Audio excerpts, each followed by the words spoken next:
Hello my dear students, आज शुरू करते हैं क्लास 8 साइंस चैप्टर 5 जिसका नाम है कोल एंड पेट्रोलियम। ये बहुत ही अच्छा चैप्टर है।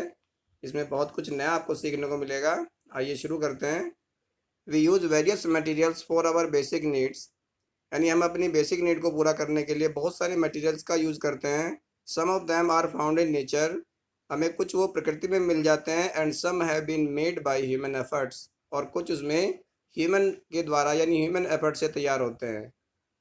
तो सबसे पहले activity number 5.1, make a list of various materials used by us in daily life and classify them as natural and man made.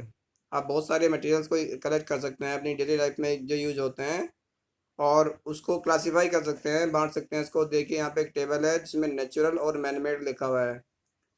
तो कुछ ऐसे मटेरियल जो हमें जो नेचर नेचर से मिलते हैं, जो नेचर हमने हमें अवेलेबल कराए हैं, वो हम फर्स्ट कॉलम में, और जो हमारे द्वारा बनाए गए हैं वो सेकंड कॉलम में लिख करके ये लिस्ट आप कंप्लीट कर सकते हैं। Does this list include air, water, soil and minerals? क्या इस लिस्ट में एयर, वाटर, सॉइल और मिनरल्स क्या ये भी इंक्लूड होते हैं? Since all these are obtain from nature, क्योंकि ये सारी चीज़ें हमें नेचर से प्राप्त होती है। They are called natural resources, इसीलिए इनको क्या कहा जाता है? Natural resources. ये हमारे नेचुरल रिसोर्सेज होते हैं क्योंकि वो हमें नेचर द्वारा प्रोवाइड किए जाते हैं। Can air, water and soil be exhausted by human activities? क्या ह्यूमन एक्टिविटीज से एयर, वाटर और सॉइल क्या ये भी एग्जॉस्टेड होते हैं? You have already studied about water in class 7, यानी आप वाटर के बारे में क्लास 7 में पहले से ही पढ़ चुके हैं। Is water a limitless resource? क्या जो वाटर जो होता है वो लिमिटलेस रिसोर्स होता है कि इसमें कोई लिमिट नहीं होती? In the light of availability of various resources in nature, यानी नेचर के अंदर जो बहुत सारे रिसोर्सेज अवेलेबल होते हैं, क्या वो कम मात्रा में उपलब्ध होते हैं? Natural resources can be broadly classified into two kinds, यानी जो नेचुरल रिसोर्सेज होते हैं जितने भी, उनको मोटे तौर पर दो भागों में बांट दिया गया है। सबसे पहला है inexhaustible natural resources. The resources are present in unlimited quantity in nature, यानी जो रिसोर्सेज नेचर में अनलिमिटेड क्वांटिटी में होते हैं, यानी उसने जितना मर्जी चाहे यूज कर लिए, वो एग्जॉस्टेड नहीं होते। And are not likely to be exhausted by human activities, human activities से एग्जॉस्टेड नहीं होते। एग्जांपल्स क्या क्या है इसमें? सनलाइट और एयर, ये इस तरह के रिसोर्सेज हैं जो कितना जितना मर्जी चाहे उसको यूज कर लीजिए, वो एग्जॉस्टेड नहीं होते, यानी वो खत्म नहीं होते। Exhaustible natural resources, the amount of these resources in nature is limited, यानी जो एग्जॉस्टिबल नेचुरल रिसोर्सेज होते हैं वो नेचर में लिमिटेड अमाउंट में होते हैं। They can be exhausted by human activities, और ह्यूमन एक्टिविटीज के द्वारा वो एग्जॉस्टेड हो जाते हैं, यानी वो खत्म हो जाते हैं यूज करने के बाद। Examples of these resources are forest, wildlife, minerals, coal, petroleum, natural gas etcetera. ये सारे जितने भी रिसोर्सेज हैं सारे कैसे हैं? एग्जॉस्टेड, यानी जो ह्यूमन एक्टिविटी से जो एग्जॉस्ट हो जाते हैं। Activity 5.2, it is a group activity. ये ग्रुप एक्टिविटी है। टेक सम कंटेनर्स, कुछ कंटेनर्स लें, कुछ बर्तन ले लें। Fill them with popcorn, peanuts, roasted gram, toffees. तो इन अलग अलग जो कंटेनर है उनमें इस तरह की चीज़ें जो बताई मैंने अभी, इनको भर लीजिए। Divide in students into groups of 7 each, यानी क्या करें? 7 7 स्टूडेंट का एक ग्रुप बना दीजिए। Further divide each group into 3 सब ग्रुप्स, और हर ग्रुप को क्या करें? 3 3 सब ग्रुप में बांट दें। Containing 1 2 and 3 4 students, label them as first, second and third generation respectively. और जो ग्रुप के जो सब ग्रुप बनाए हैं उसमें फर्स्ट, सेकंड और फोर्थ स्टूडेंट्स को लेकर के उनको लेबल कर दे, first, second, third generation respectively. These subgroups present in the consumers, ये सब ग्रुप क्या रिप्रेजेंट करते हैं? कंज्यूमर्स को रिप्रेजेंट करते हैं। एज पॉपुलेशन इज ग्रोइंग, जैसे कि पॉपुलेशन बढ़ रही है, second and third generation have larger number of consumers. Second और थर्ड में क्या होगा, उसमें संख्या ज़्यादा होगी। Put one full container for each group, यानी एक बड़ा कंटेनर ले ले हर किसी ग्रुप के लिए। Ask consumers of the first generation from each group to consume eatables from the container of their group. और क्या करे, कंज्यूमर से ये पूछे जो फर्स्ट जनरेशन वाले जो कंज्यूमर्स हैं, या मतलब फ्रॉम ईच ग्रुप, हर किसी ग्रुप से, टू कंज्यूम इटेबल्स, इटेबल जो भी इनको दिए गए हैं उनको कंज्यूम करने के लिए, फ्रॉम द कंटेनर, कंटेनर से, ऑफ देयर ग्रुप, उनके ग्रुप में। Now ask the second generation consumers from each group to do the same.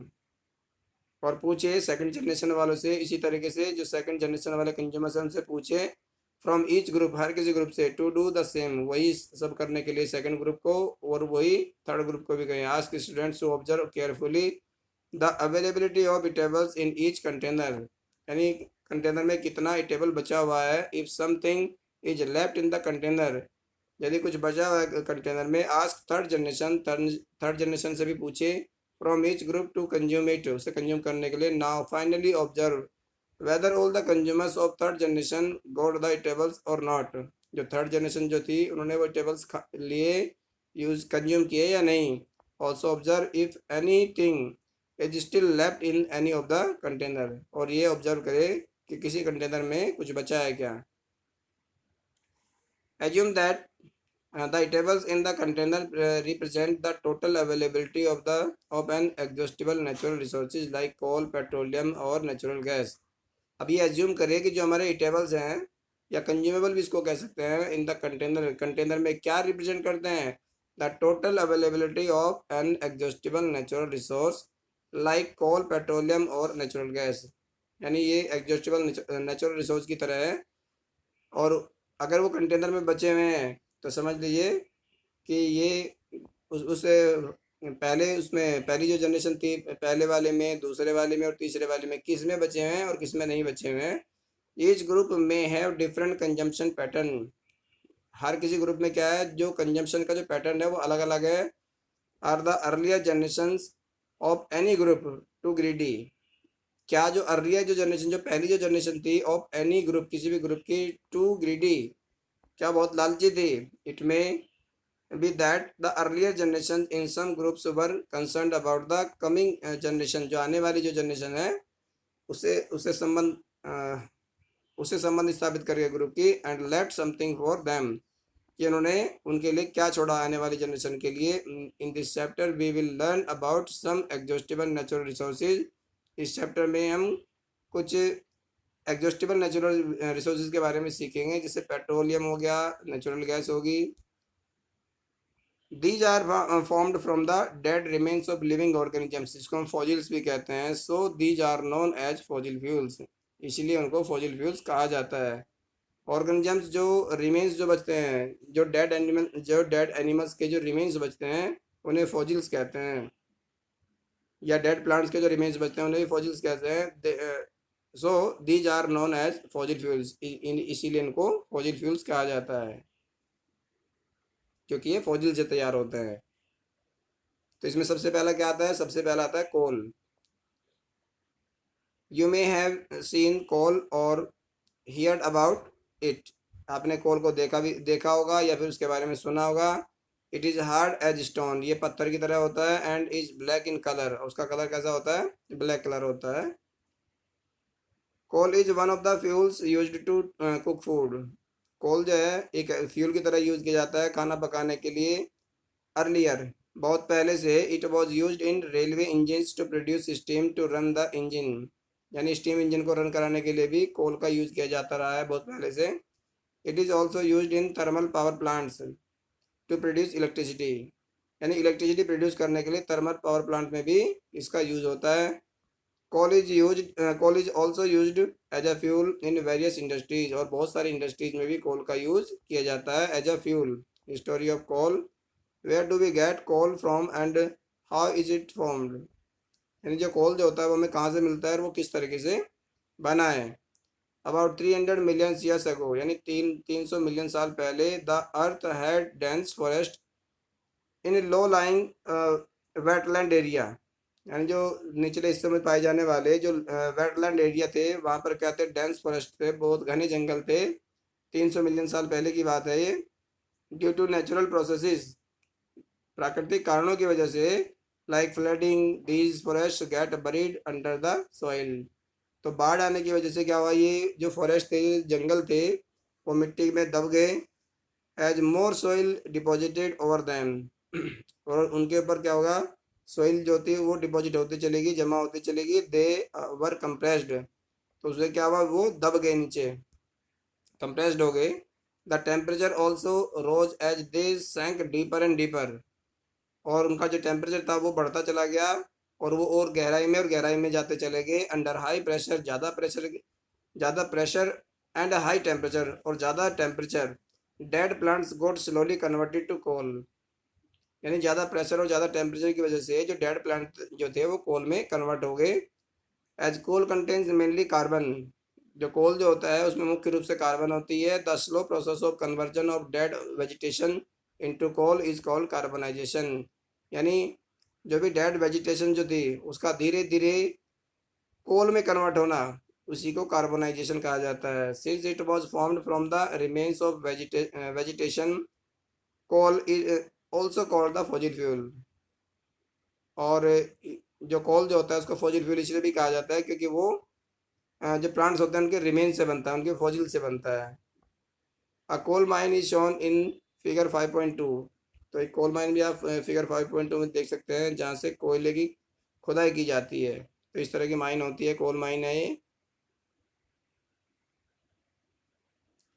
Next है, व्हेन कोल इज हीटेड, जब कोल को गर्म किया जाता है, इन एयर, हवा में, coal burns and produces mainly carbon dioxide gas. Coal जो होता है वो जलता है और उसमें मुख्य रूप से कार्बन डाइऑक्साइड गैस प्रोड्यूस होती है।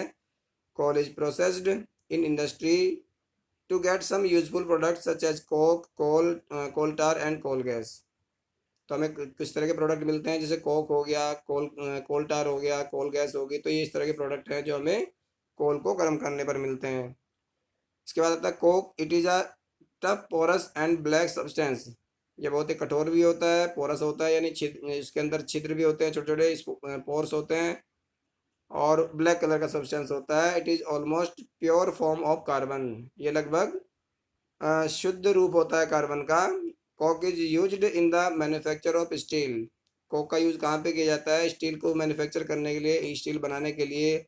And in the extraction of many metals, और जो बहुत सारी मेटल जो होती है उनके और से उसको अलग करने के लिए। दूसरा है coal tar. It is a black thick liquid with unpleasant smell, ये काले रंग का बहुत ही गाढ़ा सा लिक्विड होता है, और जिसकी जो स्मेल होती है बहुत अनप्लीजेंट होती है, बहुत बुरी सी स्मेल होती है इसमें। It is a mixture of, ये किस किस का मिक्सचर होता है, बहुत सारी चीज़ें होती हैं इसके अंदर। अबाउट 200 सब्सटेंसेस, लगभग 200 सब्सटेंसेस का मिक्सचर होता है ये। Products obtain from coal tar, जो प्रोडक्ट हमें मिलते हैं कोल टार से, are used as starting material for manufacturing various substances used in everyday life and in industries, like synthetic dyes, drugs, explosives, perfumes, plastics, paints, photographic minerals, materials, roofing materials, etc. यानी ये तो बहुत कम बताया मैंने क्या बताया starting में कि 200 सब्सटेंस लगभग इस प्रोडक्ट से में प्राप्त होते हैं। जब इसको प्रोसेसिंग करते हैं इसकी, तो इसकी प्रोसेसिंग करने पर हमें बहुत सारी चीज़ें प्राप्त होती है इस तरह की। Interestingly, naphthalene balls used to repel moths and other insects are also obtained from coal tar। अब कोल टार से ही जो नेपथलीन बॉल्स आती है जो हम कपड़ों में रखते हैं, जिससे जो मॉथ्स होते हैं, जो इंसेक्ट्स होते हैं, जो लगते नहीं है हमारे कपड़ों में, के आसपास नहीं आते, वो भी कोल टार से ही प्राप्त होता है। दीज डेज, आजकल क्या है, bitumen a petroleum product, bitumen जो है एक पेट्रोलियम प्रोडक्ट है, जो used in place of coal tar, coal tar की जगह आजकल विटामिन को ही यूज़ किया जाता है for melting the roads, road को पिघलाने के लिए। इसके बाद आती है coal gas. Coal gas is obtain during the processing of coal to get coke. अब कोल गैस जो होती है अब कैसे प्राप्त होती है, जब कोल की प्रोसेसिंग करते हैं कोक प्राप्त करने के लिए। इट इज़ यूज्ड ये कहाँ पे यूज किया जाता है? कोल गैस को कहाँ पे यूज करते हैं? Coal gas was used for street lighting, यानी पहले से इसका जो कोल गैस जो थी इसका यूज किया जाता रहा है स्ट्रीट लाइटिंग के लिए, जो गलियों में जो लाइट होती है उसके लिए। For the first time in London इन 1810, यानी 1810 में उसको लंदन में सबसे पहले यूज़ किया गया। इन न्यूयॉर्क अराउंड 1820, यानी 1820 में न्यूयॉर्क में। नावा डेज आजकल क्या है, it is used as a source of heat rather than light, यानी ये हीट के सोर्स की तरह से यूज़ किया जाता है। It is use as a fuel in many industries, बहुत सारी इंडस्ट्रीज में उसका यूज़ किया जाता है। Situated near the coal processing plants, यानी कोल प्रोसेसिंग प्लांट जो होता है उसमें फ्यूल की तरह से इसका यूज़ किया जाता है। तो आज की हमारी वीडियो में इतना ही है। जो नेक्स्ट टॉपिक हमारा पेट्रोलियम है वो हम अपनी नेक्स्ट वीडियो में देखेंगे।